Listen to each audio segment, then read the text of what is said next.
Awesome. Thanks, Alyssa. You guys are great. I love doing this. You guys are so lucky to know Alyssa. What I'll do is I'll kind of break this up into 3 segments for 60 minutes. First 20, I can just answer the questions you guys sent. I do want to show a video to kind of set storytelling is so important to patients. Storytelling is so important in all aspects of your life. Just want to see what I have up here. Perfect. So Alyssa, can you see this? You can see this. The story is the star of life. Okay, so I'm so thrilled to be asked to do. If I could talk to my younger self, that's what the awesome Alyssa asked me to talk about. So what would I say to myself as a D4? So I'm a 44-year-old medium-aged dentist. I know I'm not too old, I'm not too young, but what you want to be inspired by most of the time is someone 3 to 4 to 5 to 6 years after you. So this is the amazing Dr. Audrey Sue. Audrey was a dentist in Philadelphia. She's moved to Texas. And we met about 3 or 4 years ago when she wanted to take my implant course, my first implant. And Audrey, like most dentists, had many questions about it and was not so sure if it was going to work out for her. So I kindly annoyed her into making sure she invested in herself early in her career. So I just want to set up this story because I know you guys had clinic and a long day. And if you can watch someone who's just a few years beyond you share what inspires them, why investing in yourself as early as possible is so important. So I'm going to share this and I'll get to the questions. I am 4 years out of dental school. My name is Audrey Sue. I practice in 2 private practices outside of Philly, and I am 4 years out of dental school.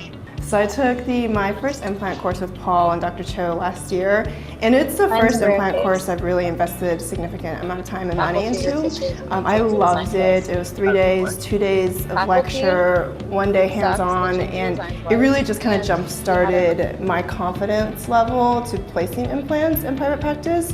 And I'm actually here today in Industrious to meet with Paul so he can plan and just kind of help me prepare for this implant course that I actually have in private practice scheduled for next week. Paul likes to say that he likes to kindly annoy dentists, and that does not bother me at all because every time he texts me, it's something regarding new courses he wants me to go to or networking events. So if it wasn't for the constant annoyance of via text message and email and whatnot, then I just don't think I would have invested and learned and gotten so much out of this relationship. And working with Paul has been just so great for me, especially in these formative first few years out of dental school and just not really having any kind of dental networking connections in the city. Working with him has been phenomenal and just spiraling me into the right direction because out of dental school, you really aren't taught much about what real world dentistry is like. And Paul is just really down to earth, you know, treats you like an equal, helps guide you towards making right decisions, doesn't make you feel bad. He's been great in times of distress. When I have questions or am anxious about anything going on in the dental world, he's always been there. So I really, really, really appreciate this connection and mentorship I've had with Paul because he's so accessible, he's down to earth, and he's a really funny guy. So what does this help us learn? And that is, there's not any dentist in the history of dentists, me included, my dad included, who regrets investing in themselves early in their career, stretching the money that they spend, stretching it out of their comfort zone, because here's why. Here's the impact it has on people. So this is our practice website. And all that we do is to create an awesome impact for our patients. I always say AATI, always about the impact. But you'll see this sign come up a lot tonight. Dentists of all ages and stages cry a lot inside for a variety of reasons within and with some within their control, some without. But if you do not work on your dental core, your mind skills, your word skills, your hand skills, your heart skills, as early as possible and keep working on them, just like your body, you will regret it. You will say, I should have stretched and took that CE course. I should have gone to that networking event. I should have gone out of my comfort zone and talked to that older dentist at the CE course. But it really is about the impact we have on our patients. So when I was a 31-year-old dentist, I met this patient 13 years ago, and we did a full arch fixed hybrid case firm, or in patient-friendly terms, teeth that do not come in and out of his mouth, except the dentist can do that, teeth that stay in all the time. He spent over $50,000 on this case. Let's see what he thinks about this case. Well, since 2013, And how does it feel? it feels great. Well, I smile a lot more, I have more confidence, and I think it's the best thing I ever did. So what the problem I have with dental school is they do not share with you how money works in the real world. And then you get into the real world, and it's really important to know how money works. And then also, they make you feel weird about charging patients money, even though they charge you hundreds of thousands of dollars to go to dental school. And then you feel awkward talking to patients. So when this patient came in, when I was 31 years old, I said, I'm going to give you a menu of all the things you do to feel better chewing and smiling with confidence. And that menu ranged from $10,000 to $60,000. And when he picked the $60,000 option, I thought, awesome. I am going to help him more than he helps me. He's going to give me $60,000. I appreciate it, but I'm going to change his life forever. So he feels confident chewing and smiling. What is the value of that? You must know when you work in your dental life every day from D4 to D44, you're helping people chew and smile with confidence, and that matters.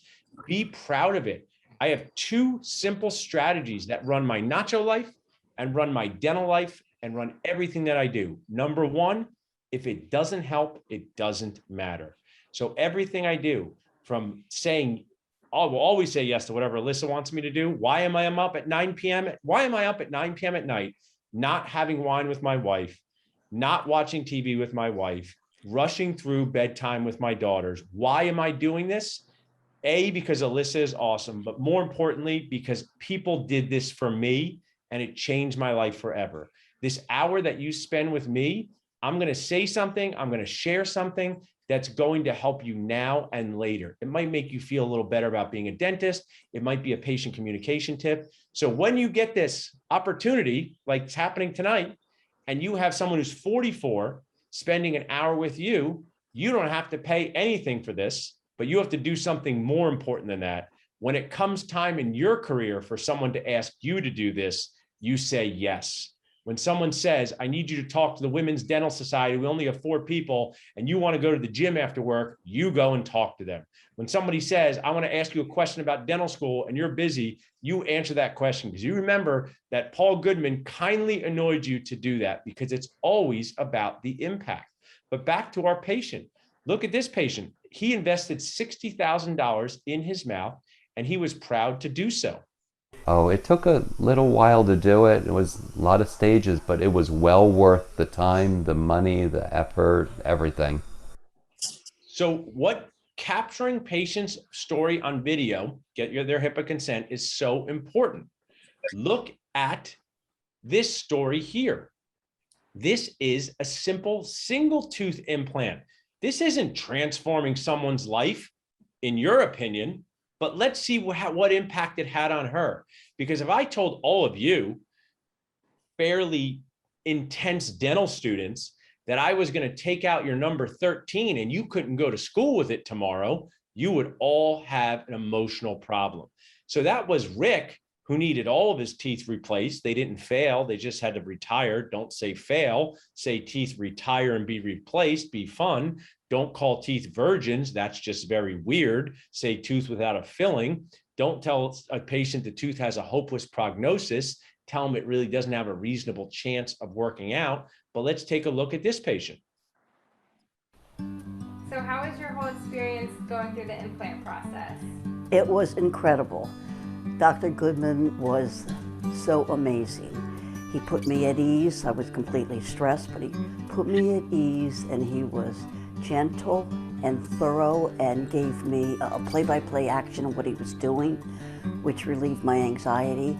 And most importantly, he kept to our timeline, so I would have it completed by the day of my daughter's, well, right before my daughter's wedding, August 3rd, and we got it done July 31st, so I could smile broadly and happily throughout the whole wedding weekend. And I'm so appreciative of his team and what he did.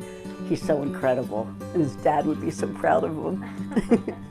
So my dad was her original dentist, passed away 5 years ago. So that's a story of a single tooth implant that had a massive impact on her life. So what is the message here from Dr. Audrey, from Rick to that patient is work on maximizing people's happiness. But to do so, you need to be willing to have uncomfortable conversations about time, about money. When your friend says to you, I'm not going to take that implant and continuum, it's $3,000, it's too much money, say, when you don't care about people, you just say, sounds good. You don't want to argue. You're not a good friend when you say sounds good. You know, one of your friends is going to go on a date next week with someone who's bad for them. And they're going to say, don't you think John is good for me or Jane? And you're going to say, I could annoy myself in this moment and tell this person that this is not a good match for them. Or I could just say, sounds good. So sounds good is the cop-out answer when you don't want to have an uncomfortable conversation. So life is about a lot of uncomfortable conversations. So when your friend said, I don't know, those implant courses are a ripoff, you say, I saw this video of Dr. Audrey Sue, who spent $5,000 on a course and it changed her life. And this is how she feels.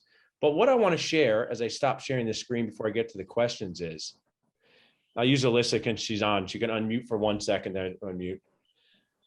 Alyssa, you saw Dr. Audrey's video. You saw Rick's video. You saw the other patient's video.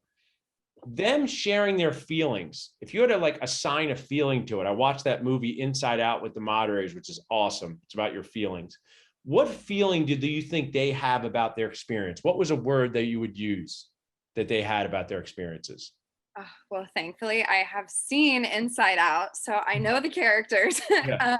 So they're like joy. They're joyful and excited, and yeah. And sometimes I know that we talk about it often, and when I like speak with faculty in clinic, like patients don't always know how good their dental care is, but they know how you make them feel as a provider. And so those emotions are very important. So bring joy and happiness. I'll answer your salary questions. I'll answer restrictive covenant questions. They're all so important, but it's not more important of focusing on your wins. But I have a lot of annoyances. There's people who say I'm expensive. I don't know if you guys follow me online. Some people don't love me. That happens.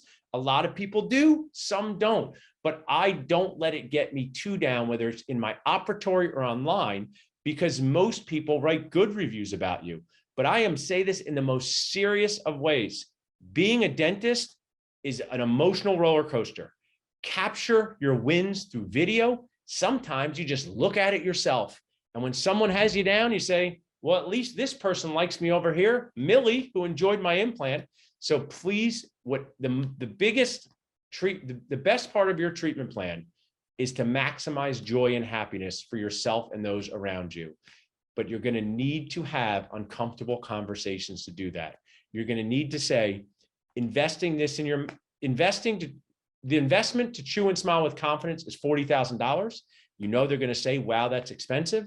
You're going to say, I totally get it. A lot of people feel that that's a big investment. There's a lot of people just like you who felt this way, but let me show you a video of one of my patients who felt just like you and who's now happy. So now I'll go through the questions, but please, you guys are here. I'm here to customize this whole thing to you. So these are great questions. So I'll run through these. So what is a reasonable salary post-graduation? Should we try for a % of production or a set salary? Excellent question. So what I can share is what I do as a practice owner, what I advise people to do through Dentist Job Connect. And one of the things that's kind of cool about advice like this is if Alyssa doesn't get a set salary and gets paid a percentage of production and the office isn't busy and Alyssa doesn't have any money, it doesn't affect my life at all. If Alyssa says I need a guaranteed salary with incentive bonuses and she makes $140,000 a year with the opportunity to make 170, it doesn't affect my life at all. I'm happy because Alyssa's my friend, she's doing better. But when people give you advice that does not affect their life, really listen, because that means that they have no self-interest in that advice. So I guess the only self-interest I have is I am trying to build this program for people connecting for jobs, but I'm doing it in a way to inspire practice owners to treat associates the way they would want to be treated. So if I was a dentist graduating from dental school, I will share, all of you are my friends. I just made a nice video. Congratulations if you get into a GPR AGD. If you didn't get in or you didn't want to do one, we'll also help you find a job. I will share there are a number of dentists that went back into GPR AGDs after they were in practice for a few years. A GPR AGD, the right one, is simply a year of paid CE on patients. The wrong one may not be a good fit for you. So if you're sitting there thinking, I didn't match, don't worry, you're still going to be okay. If you think I didn't even apply, don't worry, you're going to be okay. But I will share that the more skills you bring to a practice, the more you can reasonably make requirements of what you get paid. So I'll say, we just recently hired an associate. I'm an open book. You can ask me anything you want about my life. So the awesome Dr. Alicia, she did a 1-year GPR. Our associate moved to San Francisco. So her offer was a $600 a day guaranteed salary, which, just think of it like this, guys. If you work 200 days a year at $600 a day, I said, hey, Dr. Alicia, you're going to make $120,000 a year no matter what. Then we are going to pay you incentive bonuses. What that means is she's paid 33% of her net collections. So you guys are all smarter at math than I am at this point, but I think we can all figure this out. If Dr. Alicia collects $600,000 a year after her lab bills, net collections do not agree to pay your full lab bill. Okay, that's too much. But in Dr. Alicia's case, she pays 33%, we pay 67%. She pays the same amount that she's paid, 33%. I also want to share with you guys, because sometimes my awesome student and new dentist friends do not have a total understanding of how this works, and they get a little yelly online and other places. You're not actually paying for anything. You're not taking any money out of your pocket and paying the lab. If you do $1,000 worth of class 1 composites, that sounds pretty nice, right? And you get 33%, you're paid $330. If you do a crown for $1,000 and there's a $100 lab bill, you take the 1,000, you subtract 100, and you get 33% of that, and you get $300. So in that scenario, $33 of the lab expense is removed from your net pay. But just so you know, you're not actually paying any money. Also, there's all kinds of arrangements. I'll ask you guys a question. We have more people coming in. Would you rather be paid, just going to say A or B, raise your hand, listen to them both. You could be paid 33% of net collections with a daily guarantee of $600 a day. That means you pay 33% of your lab. Or you could get paid 30% of collections, daily guarantee of $600, no lab. Who wants the no lab one? Raise your hand. 30% no lab. Who wants the 33% of collections paying 33% of your lab? Okay. So as a new dentist, the better deal is paying the percentage of the lab. Alyssa, you can represent the group. Does anyone know why that is? That as a new dentist in the practice, it's likely better to get a higher percentage and pay a portion of your lab bill. Likely better. Anyone want to guess? Because then if you're doing procedures too that don't involve lab bills, like you're still getting that higher. Yeah, and guess what? Those are most of your procedures as a new dentist, because it takes a while to ramp up relationships. And anytime there's a lab bill, there's a relationship, a crown, an implant crown. So interestingly, for a new dentist, a higher percentage and with part of the lab likely will result in more money. But both of those are good deals. So always say, this is how you say things, right? So if someone goes, we don't have a daily guarantee here, you eat what you kill, hunt class 3s, blah, blah, blah. Say, oh, okay. What I've heard from some of my friends applying for jobs, this is golden tips you guys should write down. I'll give you guys a course at the end that will help you, but is that they are being paid a daily guarantee or a guaranteed salary that is reconciled against their percentage. Now, if you hear the word draw, that's a bad word. Draw is a bad word. So in our practice, this is a true story.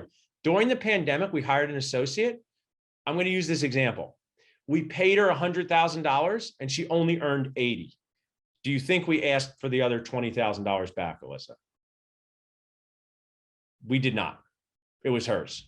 She got it because it was a guarantee. If it was a draw, we could have asked for it back.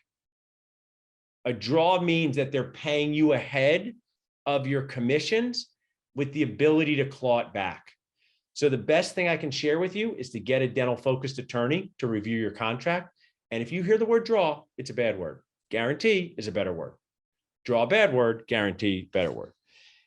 Anyone want to add any questions on this before I move to the next question? I see a Q&A thing. I have a question. I have a question Sure. to add on, just in terms of also, especially for those, like for me, I didn't have a big girl job after graduating because I went straight to dental school. In terms of benefits and things like that, that we should also be looking for, is there anything that seems pretty standard, like getting a certain amount for CE or anything like that? Really good question. So think of the core in the Nacho world. Core chips is what you get paid. So we also pay Dr. Leach as an employee. It's most normal to be paid as an employee. If they pay you as an independent contractor, dig into that with your attorney because you're going to be responsible for more taxes than an employee. Independent contractors, golden tip.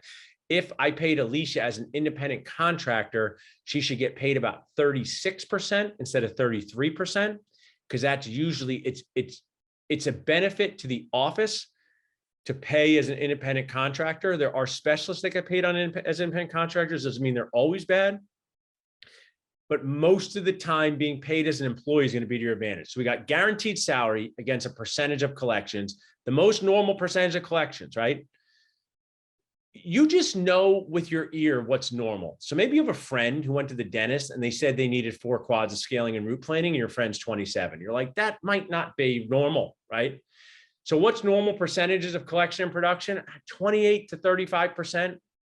If you hear something way out of bounds from that, it's unusual. You hear 25%, it's a little low. You hear 40%, it's high. Also, just because stuff sounds good, I want to share something with you guys. Always put yourself in the position of the owner and say, would I offer this to someone? So whatever I offer to my associates, I would sign myself. Whatever I ask my Nacho team members to do, I would do myself. This is the thing I say to my dental practice and Nacho team members. If I ask you to do something that's not illegal, that's not immoral, that's not unsafe, that's not unethical, you got to kind of just do it. You got to test it out. If you think I'm asking you to do something unsafe, let me know. So what I do is I always offer pay structures that I would sign myself. But let's just use this dating world because it's kind of fun to use.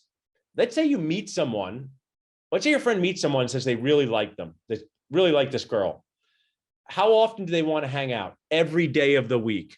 Would that be a little bit of a red flag, everybody? Raise your hand if someone you meet for dating wants to hang out every day of the week because they like you so much, right? Now, what if they said they want to hang out once a month? That's also a red flag, right? So if someone says you're going to get paid 40% of collections as without a lab bill, now I'm concerned this owner's a bit of an idiot. And I don't mean it in a mean way, but what I'm sharing is whenever you hear something outside of the norm, ask more questions. It doesn't mean that 40% of collections is bad. So 28 to 35% paid as an employee. Your question, Alyssa, is additional benefits are nice to have, but I wouldn't get too worked up about them for your first job. In our job, we do pay health insurance, which is a nice benefit. We do have a small CE amount, but we don't pay much other than that. It's just your first year. So now, if they pay the rest of the employees' health insurance, they're supposed to pay yours too. You're not supposed to be mistreated, but I would just ask for a list of stuff they do. And if the pay is good, you're paid as an employee, it's a safe office. Please make sure you always do a working interview before you, not a working interview, working observation. I misspoke. No working interviews. I'm not a fan of clinical working interviews. Working observation. So no matter how good the job seems, just say this. Oh, hey, Dr. Paul, this seems like a great job. Could I come back and observe for half a day? I'll wear scrubs. I'll sign the HIPAA thing. And here's what I would do. You don't even have to pay me. You could I just want to observe for 4 hours. I know sometimes when I go online and someone goes, I ain't going to an office unpaid for a day. You're not. You're going to sign up to work there for a year. Like, what are you going to ask for? 250. Like if someone said to me, I'll come and observe for a day, but I want to be paid $300, I probably would do it. But it's more of just a check out the office. You don't have to do any work. Just see how the office runs during the game days. If they offer to pay you, great. I think when we did Dr. Alicia, she came for 4 hours from like 1 to 5, just hung out. She didn't ask to be paid. We didn't offer to pay her for that. We just wanted her to see, and then we move forward with that. I saw a question come in somewhere about this in the chat. Yes, I can read it. It was asking about being paid on production versus collections and what you would project a baby age dentist to produce in their first or second year out, considering we're still kind of working on our speed. Great. So we can break this down in a variety of ways. So let's say you work 200 days a year and you produce $2,000 to $3,000 a day. It's going to be $450,000 to $600,000 a year. And you're paid a third of it roughly. So you make $150,000 to $200,000. That's a nice story. Okay. That's probably, I don't want to like say everything about it because I told you Dr. Alicia, and I actually, my brother works at the office, runs the office more than I do. So I'm not sure we're totally at with her salary, but that's probably a story that's going to fit in her life for that, right? As a new dentist. Here's the problem. What if you produce $600,000 a year, but the office takes 14 insurance plans and that 600 is reduced to 400, and now you're paid 33% of that. So a key factor is what you produce and how insurance affects what you produce. A great question that will really show you know what you're talking about is, oh, this seems like a great office. I really like it. I see you guys take some insurances. What is the average write-off adjustment for your insurance fees? When we were taking more insurances, I would have told you, great question, Dr. Alyssa. I'm impressed that you asked that. It's about 23%. So what you produce, think of 23% less because you're going to be seeing a lot of the insurance patients. Not all of them. The big safety net is the guaranteed daily salary. Production or collection is not incredibly important, but if you don't have a daily guaranteed salary, production is more important. So just, this is such a good question and it's worth really digging into. If I pay Dr. Alicia $600 a day and 33% of collections, am I paying her on production or collections? It's a little bit of a trick question. Is she being paid on production or collections? I say she makes 33% of net collections with a daily guarantee of $600 a day. Anyone want to type in the chat or say, am I paying her on production or collections? You're going to love the answer to this. So the answer to this is both are right.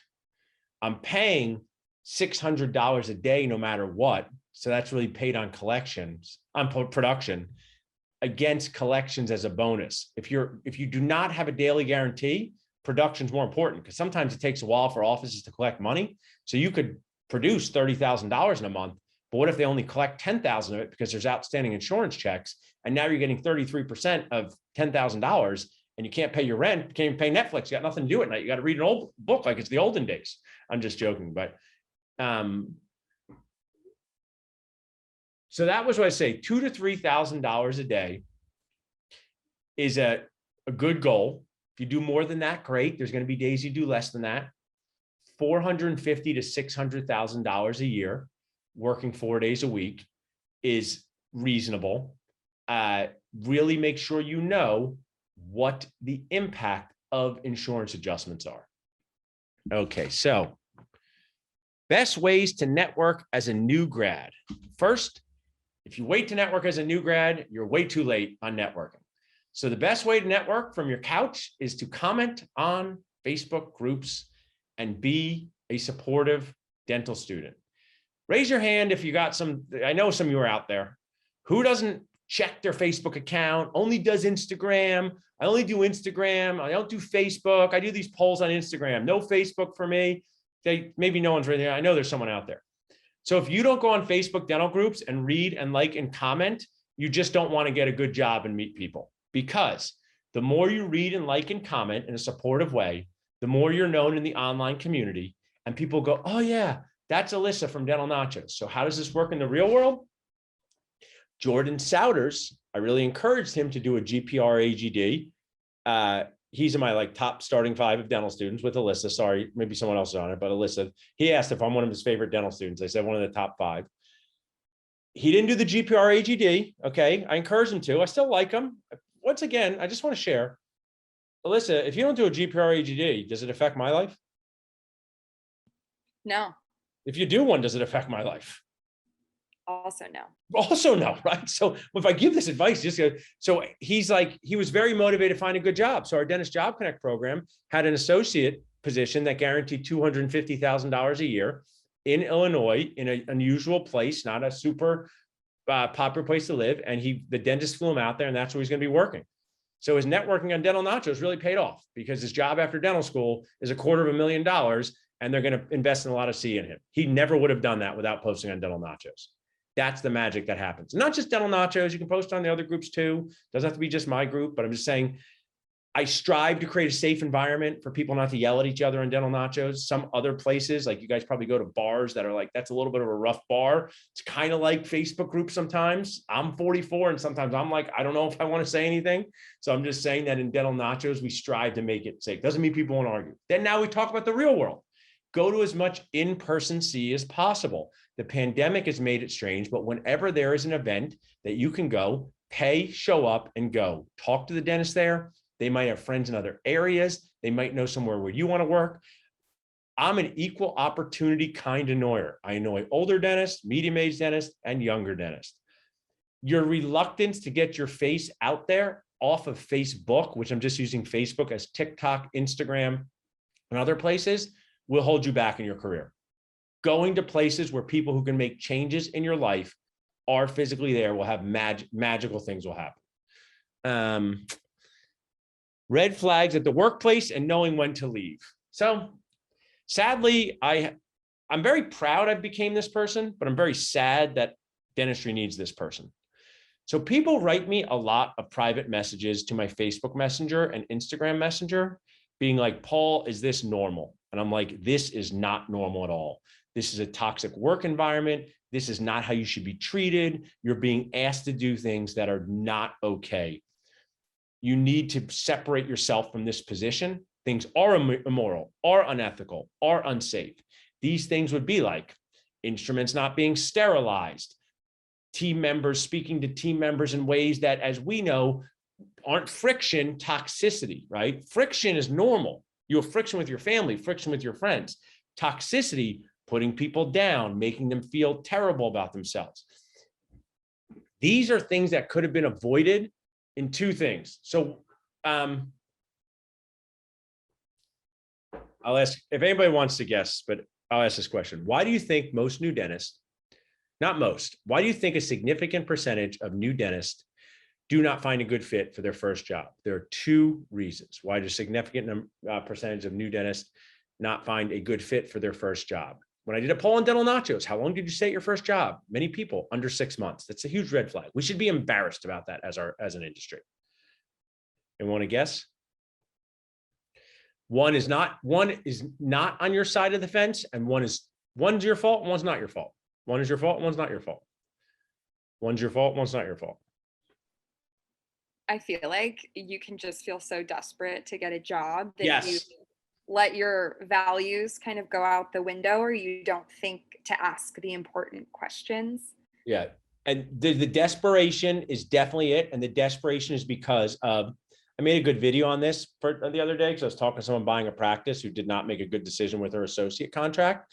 And I was like, what attorney looked at your associate contract? I knew the answer. She said, no attorney. I said, why? I said, were you naive, lazy, or cheap? So there's 3 reasons people make bad decisions. NLC. Naive, lack of awareness, lazy, or cheap. If you do not give yourself more good options, you should be looking for a job day 1 of D1, applying for them, having 4, 5, 6 good options that come from online communication, networking, going to places. I would go to the, I told D4 to do this 3 years ago when she was home on break, walk around the town she wanted to work in, go in and introduce yourself to the dental offices, and someone offered her a job. So your fault part is not realizing how important it is to start early and get out of your comfort zone and meeting people. The other fault is dental school pretends this doesn't exist and doesn't give you any training. It's nuts, right? It's crazy. It'd be like, hey, I'm going to go out and swim in shark infested waters for the next 30 years. Should I learn how to swim? They go, you could learn that later. You're like, it seems important now to learn. So one is dental school pretty much ignoring your biggest decision after spending $600,000. Blows my mind that they do this. It's so irresponsible. Let me explain how irresponsible it is.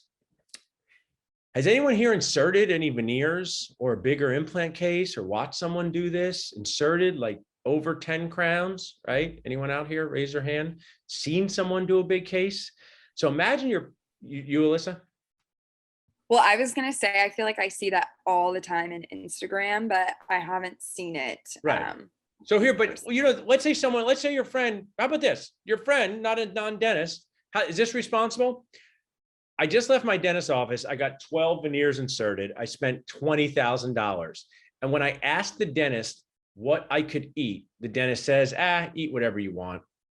When I asked the dentist how to take care of my implant case, they said, go figure it out online later. That is what dental school is doing to you by not helping you understand what to do before you need to know what to do.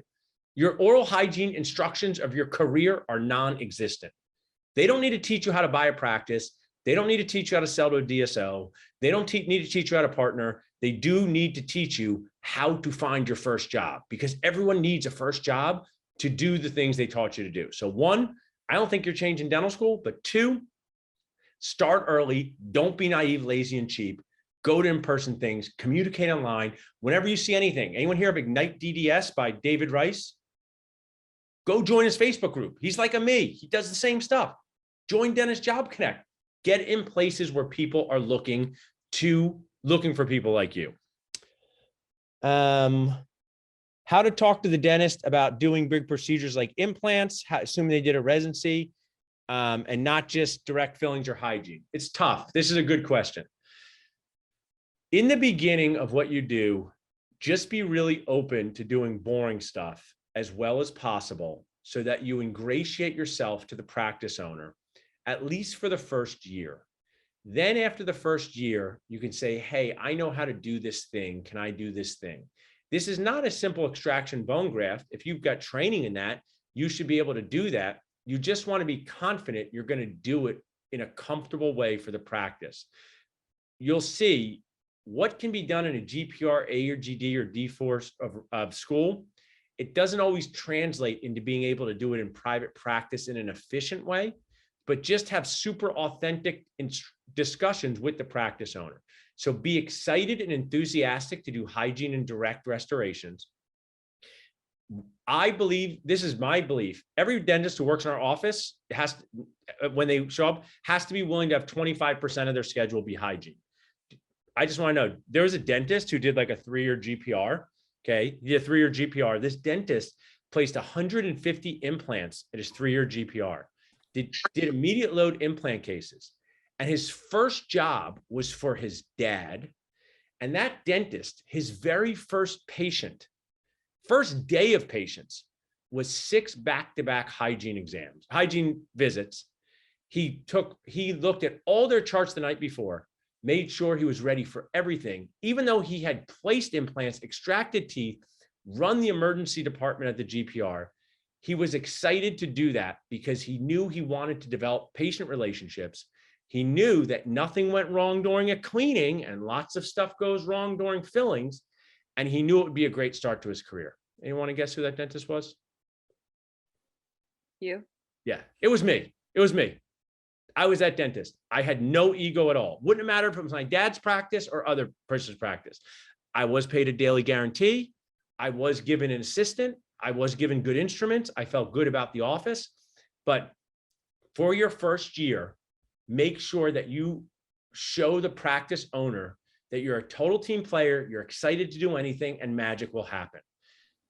One of the biggest problems is, I don't want to say overconfidence in the procedure, but overconfidence, you can execute doing a crown on number 29 and 30 in a private practice environment with assistants you've never worked with and materials you haven't used, with patients who are paying $1,200 a crown. It's a whole different environment. So just feel good about doing fundamental, not basic stuff. And then once you do it well, ask. You don't have to wait a whole year to do it. You can see throughout the year, but that's my best advice with that.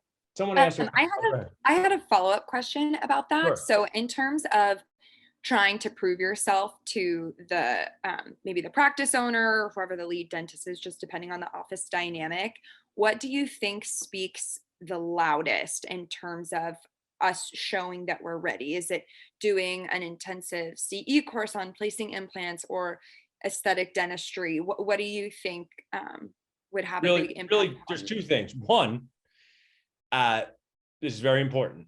Finishing whatever you do on time and doing good work, right? So you can't rush through your procedure and then have the filling fall out, no good.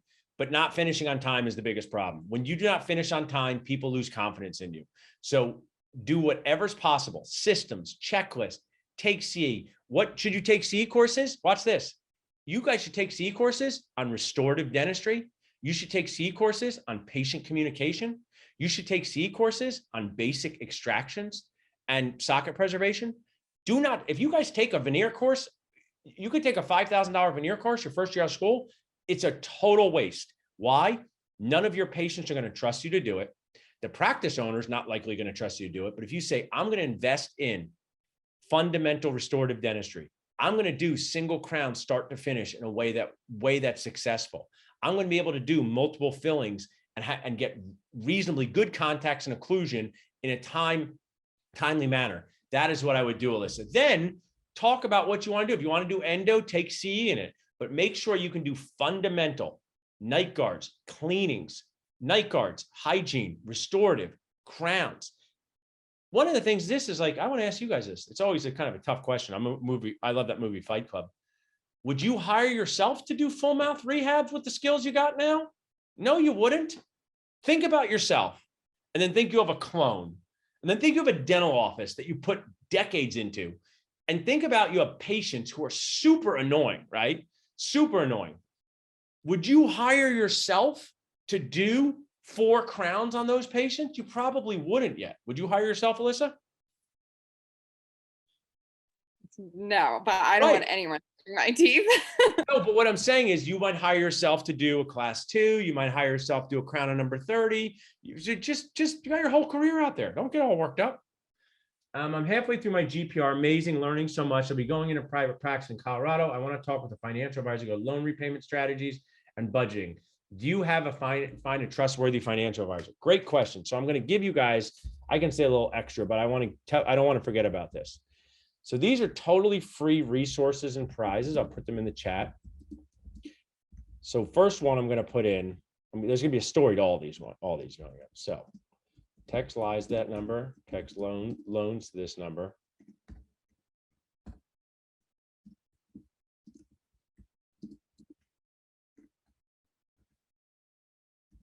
So on Sunday,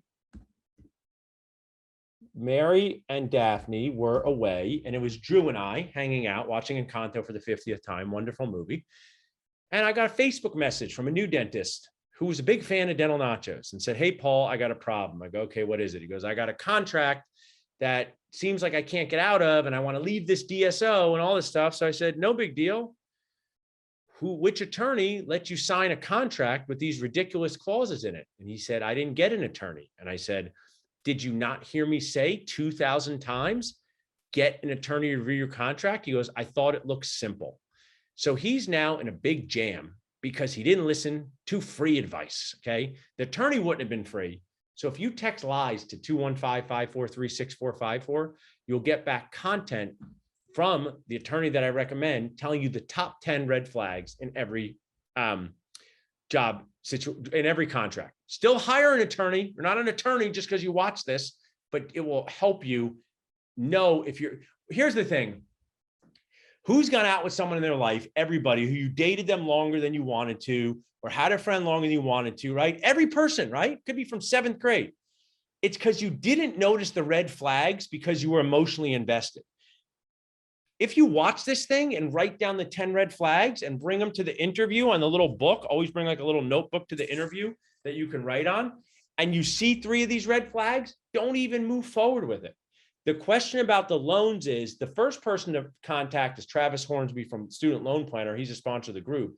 He basically tells you how to pay your loans off. So one of my good friends now, he's 5 years out of school. Him and his wife had combined like $700,000 in loans. And they didn't know what to do, pay him off quick, do IBR, do repay. They hired him for a consult. He charges very little for it. And he basically walks you through the most practical way for you to pay off your loans. If you want a quick summary of this from someone who's been on a lot of interviews with him, if you have a gigantic amount of loans, like $600,000 or $700,000, it likely doesn't make sense to pay them off in total or fast as possible. If you have a smaller amount of loans, $200,000 to $300,000, it likely makes sense to try to pay them off over the next decade. That's not my professional advice. That is my, from listening to Travis, advice. And you also can text that, ask about some financial planners that we work with. You don't need a financial planner as much as you need a loan repayment strategy. And then it is good to get some financial coaching. And then if you text first, that's how tips on getting your first job. What are the best courses to take for veneers and implants, live patients, for to take our first year out of school? What I'd recommend is some really good fundamental things are Lincoln Harris from Ripe. You can put that in the chat. He's great. He's one of my favorite people. Lincoln Harris. He has a Facebook group, Ripe. He has a whole online program. I wouldn't go to a lot of live patient courses your first year out of school. I don't know if it's worth the investment your very first year out of school. I would go to a lot of CE lectures, maybe model hands-on work on restorative dentistry. Cosmenet has that. But if you do have a $5,000 to $10,000 C budget, I would treatment plan yourself to take more frequent courses in basic fundamental dentistry with this one thing. Extraction bone grafting is great to learn. We have a sponsor, Carl Cronos. That is great. Why? Because when the owner like me doesn't want to even do this work anymore, even though I did all these implants, I say, oh, my associate, Dr. Alyssa, would love to extract your broken down number 5 and do bone grafting on Tuesday afternoon when I cannot be here. So that is a great opportunity to do that. Endo is something good to learn how to open teeth. Here, I'll give you text this. We have a good endo course that we just did with Aaron Nicholas. I think this is along the lines of a question that someone asked too, which was kind of like, what more specialty things should we do and be open and ready to do, whether that's molar endo? What I would do, it's a great question. What I would do is focus on extraction and socket preservation, because there's so many teeth that are getting fractured that need to be removed. I would focus on fundamental endo in a responsible way. It's not always easy to do endo. It would be impossible for an associate to do endo in our practice. Doesn't mean we're fancy, but it just means that our patients wouldn't sit for multiple visits. If you're in an insurance-based practice where maybe there isn't an endodontist in the area, that could be better. So extraction bone grafting, fundamentals of endo. I would not be concerned with cosmetic dentistry early in your career. It's very, very, there's high patient expectations, high chance of you crying. It's not an easy thing, cosmetic dentistry, veneers, and then really just fundamental restorative dentistry like crowns. Cosmenet teaches that. We have that on this. Can you please paste in phone links? Perfect. Okay. Great. I just added the places to text for the perfect. Loans and financial, and then the Lincoln Harris. He has Lincoln Harris. You gotta look him up. RIP. He's great. RIP is his Facebook group. He's Australian. Also here, I made a whole salsa hotline. So any questions I don't get to, if you just email it to this thing and say, I saw Paul on this, I had a question about this. We have a whole thing. There's a real thing where I go to Dental Nacho's headquarters and I say, read me off all the salsas. And you can say, I can't find a job. My fiance has to move across the country and I'm in a GPR. Do you know a GPR over there? Salsa@dentalnachos.com is the hotline to me and Dental Nachos. Somebody reads it. We post anonymous posts for you if you want. If you say, put this anonymously for me. How to handle when a patient wants to sue you after an appointment. unfortunately, that's a rare thing. But one of the things I will share with you is the better relationships you have, the more people are willing to accept unfavorable outcomes. So if someone doesn't like their crown or they got recurrent decay underneath something, when you just fix it and you have relationships, it goes well. If you don't have a good relationship with the patient, it can be a bigger challenge. I don't have good relationships with all the patients I get to see, but I wouldn't do complicated care on people I don't have a good relationship with. Probably one of the best things I can tell you. Do not do complex care on people you do not have a good relationship with, because they are not going to be understanding when it needs to be sent back to the lab, when something's off. So developing relationships and really, documenting well, taking good notes, taking the time to get to know people. Those are all things. Those are great questions. You can always go on Dental Nachos and ask too. Ask people, say, how do you handle when patients are upset after what you did? Can you fix it or not? Also, this is like, it's only money you can just make more. So if someone if I did a crown on someone and they hated it and they want a refund and they're making it going crazy, I probably would just give them the refund. Like don't be like, but the crown's fine. If you're dealing with somebody who's a little nacho nuts, you got to use a different brain to deal with that. It's really too often dentists become stubborn about weird things, and I don't know, just give someone a refund. Who cares? If Alicia came to me tomorrow and said, I did these 2 fillings and the patient is really upset and they want a refund of $450, I'm like, okay, give them a refund. It barely ever happens. What procedure, what to do as an associate, let's see. What to do as the associate when you thought you could do treatment and then something goes wrong. So I don't know if you saw the movie Frozen 2, but there's a song goes, do the next thing right. So one of my residents from years ago, I said, when you go out there in the real world, things are going to go sideways. Okay. So whenever something goes sideways and it's not going well, just do the next thing right. So let me give you an example. You're extracting a tooth. You think you can extract it. It breaks off beneath the bone and you never used a handpiece. You don't know how to get it out, but you say, I want to try to do it because I don't want the patient to be disappointed. I didn't do this. But then you spend another hour and a half and it's still not out. What you should do is say, hey, Mrs. Smith, your tooth is so stubborn and it really doesn't want to come out. What we should do at this time is take a timeout and get an oral surgeon to help us. And I know that's frustrating. I would be frustrated too. Empathy, sympathy, those things are so key. When you simply say to someone, I would be frustrated too, and then refer them to an oral surgeon. These are awesome questions to post on the Nacho group. People will give you all kinds of feedback if you ask authentically. You could say, hey, I'm a D4, and let's say I'm taking out a tooth in the real world. Have you guys ever started taking out a tooth and it didn't come out all the way and you got to refer to an oral surgeon? People will rush and give you advice because they're going to say, oh yeah, that happened to me. This is what I do. So really good question. Follow up on that. How quickly can they usually come to your rescue? Because I'm sure these specialists are busy too. A good question. So if you don't, stuff that you don't know is going to go predictably shouldn't be saved for 4 o'clock. So if it's like a 10 a.m. thing, your office team should be able to get someone to help them that day. If it's a root canal tooth and you broke off the top of it and it's root canal roots, maybe they don't even have to go that day. You know what I'm saying? Always just seem like things aren't going as bad as it seems, right? Like let's say your implant kit falls on the floor and they have to re-sterilize it. Don't be like, oh geez, we got to wait an hour. Just be like, hey, I'm really glad we're going to get this procedure started soonest. What I need you to do is just relax here and we're going to, get the new kit as soon as possible, right? Sometimes we make it weird and then the patients reflect our weird energy when we do that.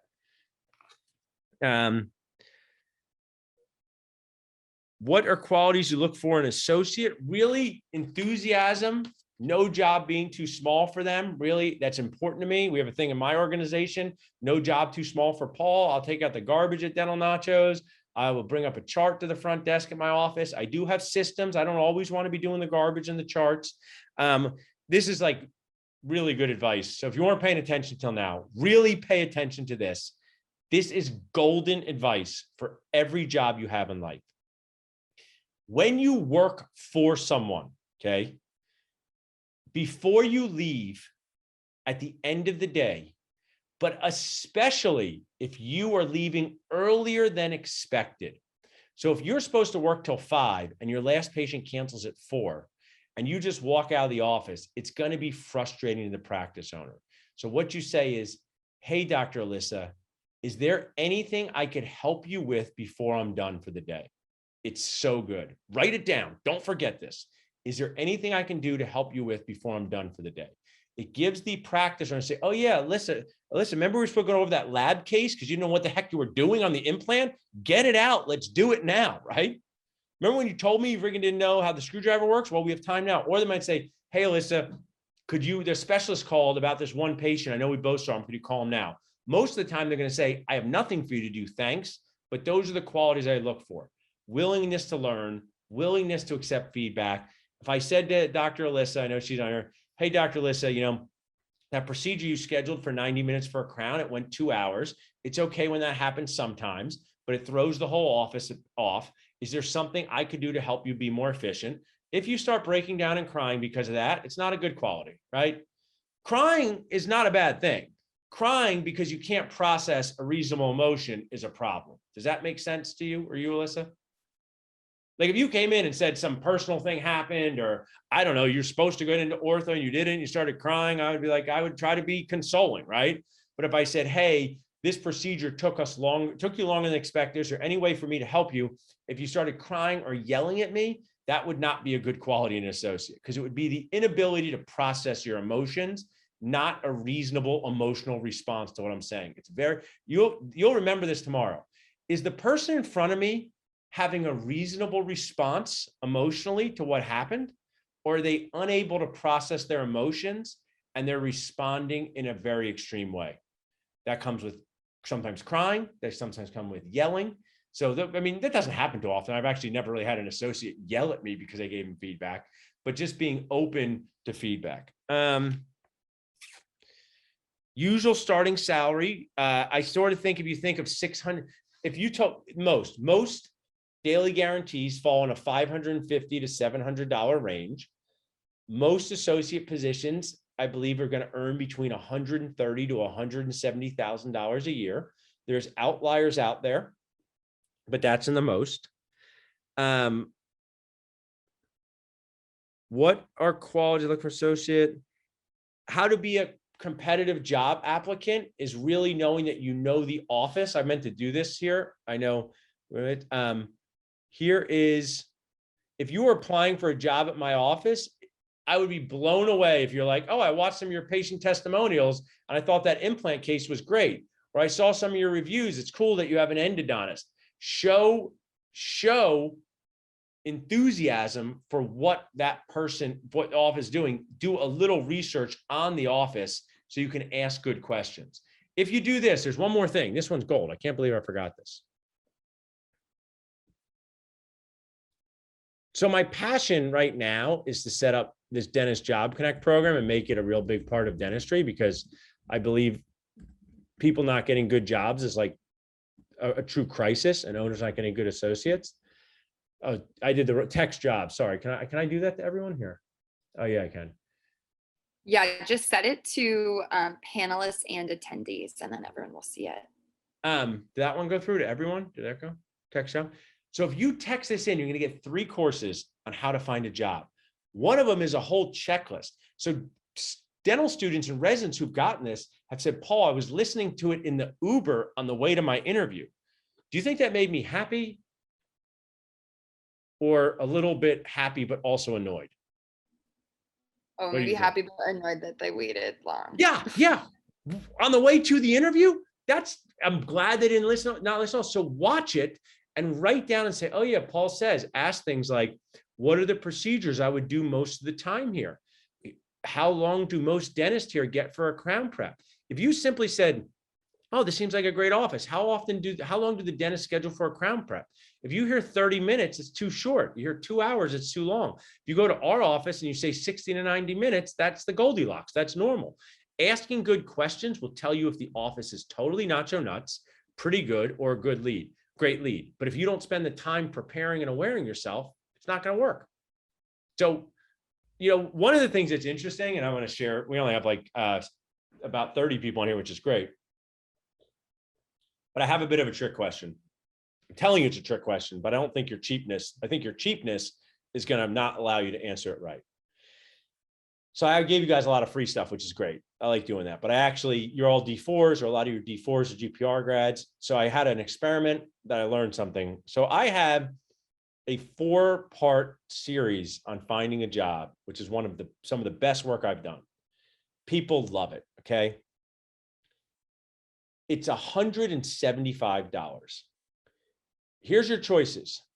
Would you rather me give it to you? You can only pick one.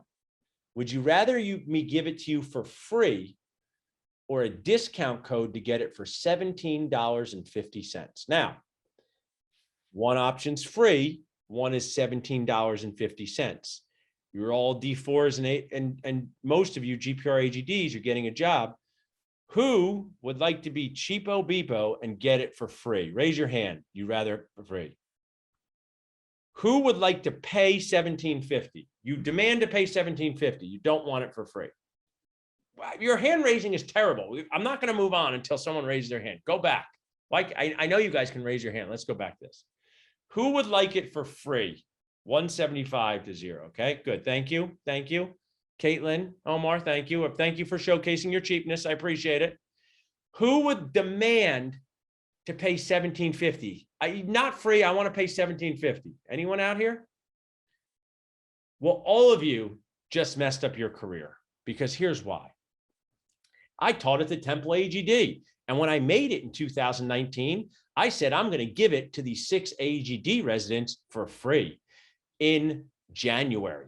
And then on my last lecture, I was like, you know what? I'm going to ask them how valuable they thought it was. Out of the 6, how many do you think watched it, Alyssa?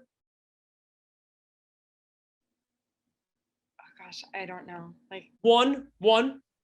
How many do you think downloaded? One. Someone goes, I watched it. Someone goes, I downloaded it, but I didn't watch it. Okay. As if that was some special thing they'd done. And the other 4 got going, oh yeah, what was the free code? How many do you think would have watched the list if they paid $17.50? probably a lot more, because they made that investment, even though it was small. The free concert t-shirt versus the paid one. Remember this for your dental care. I do not like to do free dental care. I'll do discounts, because people don't really value free. I built Dental Nachos on a freemium thing. I give out all kinds of free stuff, and I know it helps, but here's what I'm trying to say. You're not a D1. You're not a practice owner looking for maybe an associate. You're in the game doing this now.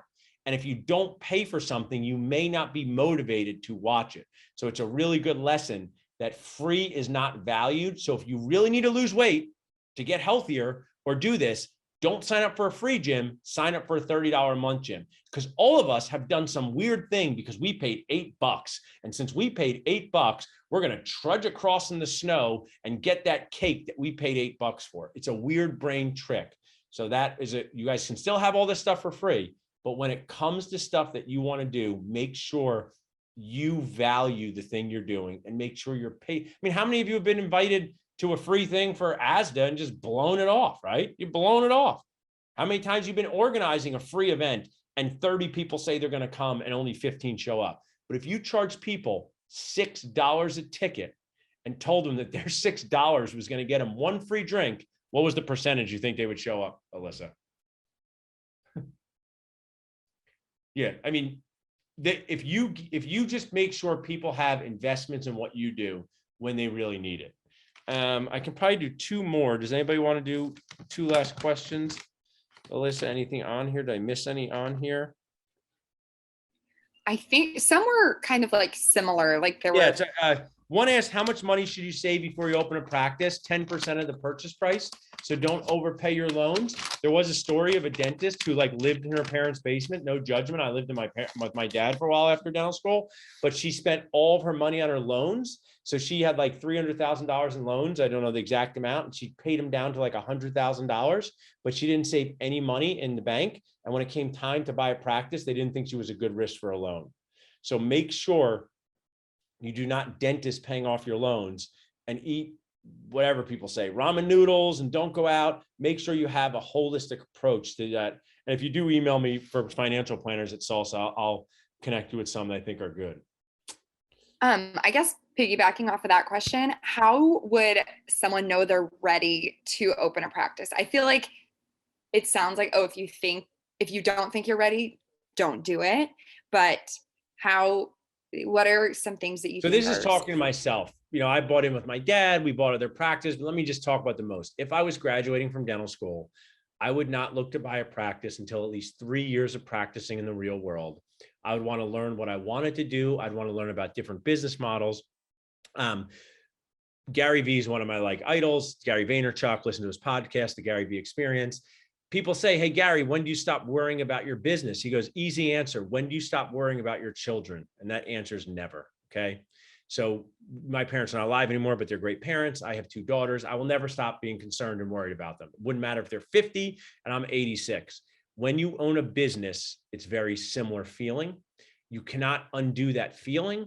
So enjoy being an associate, enjoy being the aunt and uncle of a practice, enjoy not having the pressures of making payroll. 3 to 7 years seems to be when most dentists will buy a practice. Doesn't mean it can't be outside of that. So if you like numbers, it's usually in the 3 to 7 year time frame. And also, this is the must. I want my daughters to figure out what they want to do with their lives, but I also want to guide them. There's one thing about being a dentist that is a huge weakness in 2022 as a practice owner, okay? Not as an associate, not as a dentist, okay? Can anyone guess what is a huge risk and weakness and problem of owning a dental practice in 2022? Think of the pandemic. Think of people working remotely. I mean, one risk of dentistry is you can't work remote, okay? I'm not saying that we can fix that. You can't do remote fillings. But owning a practice, think about getting married, think about getting divorced, think about your spouse getting another job. What is a huge risk of owning a dental practice? Anyone want to guess? This goes to the readiness factor. Yep, can't move away. Once you buy it, you can't move. Very hard to sell a practice because you want to move. Very difficult. So make sure it's the area you want to be in.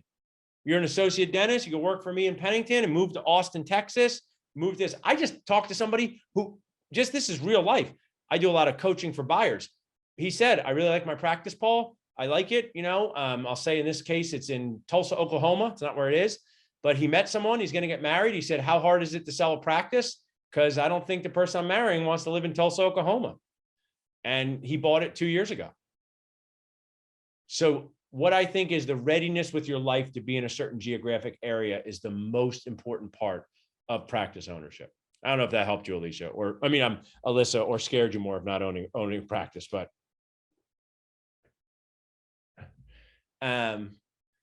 all right, you guys are awesome. I really enjoyed this. Make sure, is there anything else I missed out on?